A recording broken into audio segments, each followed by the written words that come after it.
Doctor साहब ये Karl Jung की थ्योरी है। अच्छा, कार्ल यूंग से पहले आपको इस मामले में, इस टॉपिक पर क्या कुछ मिला है? नहीं, आपका बहुत इम्पोर्टेंट सवाल है। कार्ल यूंग से पहले इस इल्म की साइंस में तो इसका वजूद हमें नज़र नहीं आता, ख़ास के मेडिकल साइंस में या फिलॉसफी में या साइकोलॉजी में तो ये एज ए डिसिप्लिन मौजूद नहीं था। लेकिन हमें और जगह इसका वो नज़र आती हैं वाक़यात, कुछ चीज़ें उसके कुछ चीज़ें उसकी नज़र आती हैं कि मर्दम शनासी या 4 तरह के इंसान होते हैं, उनकी पहचान, और फिर मर्दम शनास। मगर ये बहुत ही कम लोग होते थे जो इसके माहिर होते थे और वो लोगों को पहचानते थे। सही। लेकिन इसको साइंटिफिकली जो है बयान किया वो कार्ल यूंग ने किया अपनी थ्योरी में। और ये 16 टाइप्स बनाई कार्ल यूंग। उसने 16 भी नहीं, बल्कि उसने 8 टाइप्स, 16 ही समझे आप, हाँ, उसने 16 टाइप्स को बयान किया।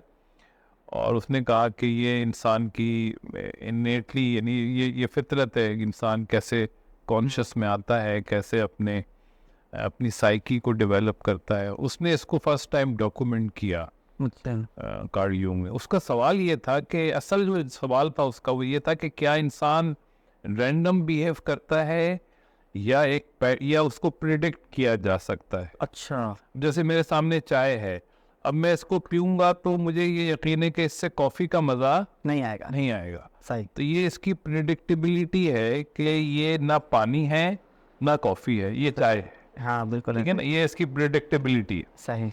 साइकोलॉजी नई फील्ड है, यानी ये 100-150 साल पहले ये फिलॉसफी में इसका ये मिक्स थी। सही। और पहले साइकोलॉजिस्ट अलग नहीं होते थे, साइकेट्रिस्ट ही साइकोलॉजी भी पढ़ते थे। सही। तो उसका असल सवाल ये था कि मैं डॉक्टरों के लिए ये जानूं कि क्या इंसान रैंडम बिहेव करता है या उसको प्रिडिक्ट किया जा सकता है। उसका ये सवाल था अपनी रिसर्च का। सही। तो उसने रिसर्च में उसको ये नज़र आ गया कि इंसान को प्रिडिक्ट किया जा सकता है। इंसान उसी तरह से प्रिडिक्ट हो सकता है जिस तरह से हम फलों को, पौधों को, जानवरों को प्रिडिक्ट कर सकते हैं, सेम इंसान को भी प्रिडिक्ट कर सकते हैं। सही सही। ये एक बहुत बड़ा सोशल डिस्कवरी थी कि हम अगर इंसानों को प्रिडिक्ट कर सकते हैं, पहचान सकते हैं, तो फिर तो बहुत सारे मसले हमारे वैसे ही हल हो जाते हैं। अच्छा, इसमें एक चीज़ ये भी है ना, जैसे मैं अक्सर कहता हूँ कि एक उस्ताद है, वो पढ़ाते हैं, वो उस्ताद अपने टाइप से ही पढ़ाता है, जिस टाइप का वो है। अब उनकी जगह अगर कोई दूसरा उस्ताद आ जाए तो लोग कहते हैं, यानी स्टूडेंट्स कहते हैं कि मज़ा नहीं आ रहा। या इसी तरह अगर ख़तीब साहब हैं, मस्जिद में खिताब कर रहे हैं, उनकी जगह कोई दूसरे खतीब साहब आ जाए तो वो सेम हो ही नहीं सकते। उनकी टाइप अलग थी, उनकी फितरत अलग थी, इनकी फितरत अलग है, तो फिर ये कैसे सेम हो सकते?